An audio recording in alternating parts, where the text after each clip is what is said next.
Hello, everyone. This is the Northeast Narrow Gauge Railroad Society. Vice President Matt speaking. We're here with Andy. You want me on video? Yep, go ahead. Howdy, There's Andy. We are doing work here at Loyalsock Valley Antique Machinery with the LVAMA guys. We just took the tarps off Coach Free. That was a fun process. Unfortunately, they are shot from pigeons. We still have some barn sparrows coming in here, but that'll end pretty soon. So now Coach Free doesn't have a roof for the first time in a very long time. We're hoping to build up some blocking. As you can see, we have some of the blocks here ready. One of the members here, the board member Ken, he's working on the doorway right now. We have Kyle working on that door well. The door is in place, it just needs the framing finished. But Coach Free, she is a little rough right now, but we started laying down the cribbing underneath to begin blocking the car up, and I'm going to try to get a jack here to make her level. So we're going to continue working on that. We're back after lunch. Well, we're going to put the other 10 foot on that end. That way you can slide them both that way. That way this will be wide open. That'll be nice. Instead of 3 doors, 2 doors. That'll be really nice. We just, the coach is now level. We'll take a close-up of that. We're grabbing more block now. So here's the Pennsylvania Railroad baggage cart that is now being used by us. It needs some work. And so far, here's the first blocking that we did on the coach. Drain the tires a little more, but otherwise, she's up on this side, and we're just starting to do it on the other side as well. And that'll make the car nice and stable against the ground. So we're gonna get to it. All right, progress update. The coach is now blocked up on both sides. So it's standing on its blocks and not its wheels.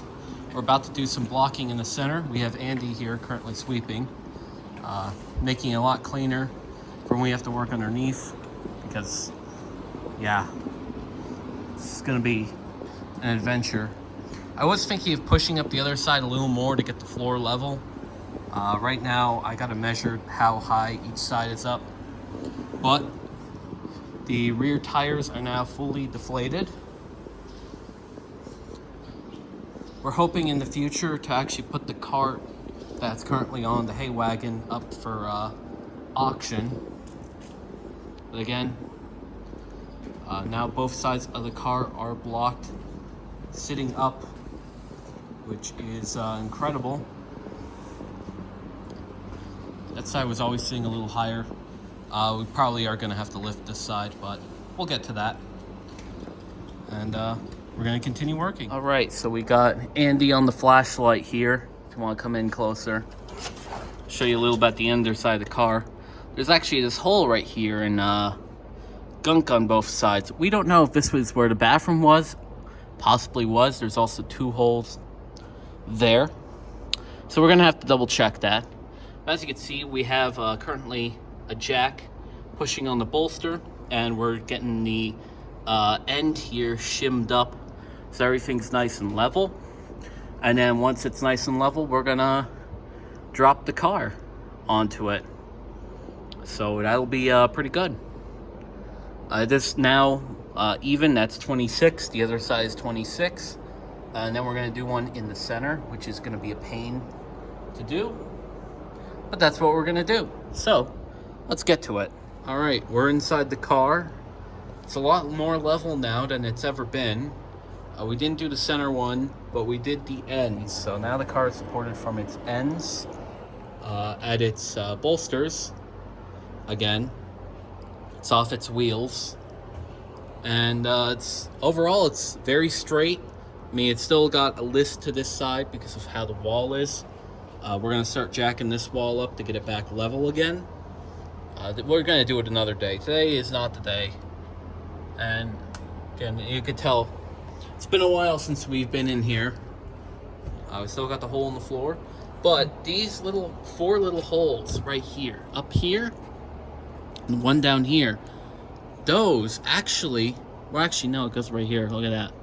Those holes are for the original oil lights that were in the car. There's where one of them was. This car had 4. So we're very excited. Madison Kirkman, also known as the guy behind the McKean Car Preservation, has an original light to D&H number 1, which is the sister of car 3 here. And that light will be replicated for use on number 3. Also, here's the hole in the ceiling again. I'm going to poke my head through there and we'll look at the roof. All right. So there's where one of the roof members go. There's some tar that was on the roof right here. That's going to have to come off. Sparrows. Roof on this side. As you can see, nice and clean. Nice and clean. Over on this side. And not so great. Over on this side. Very nice up there. Very nice. Indeed. We're going to let Andy take a look here. Also, you can see again, structural. This car is going to need... We know it's a full teardown rebuild. It's just... Yeah. At least she's level. The floor is level over there, which is crazy to actually see. But, yeah, that's it for this video. Like, comment, and subscribe, and I'll see you all next time. Goodbye.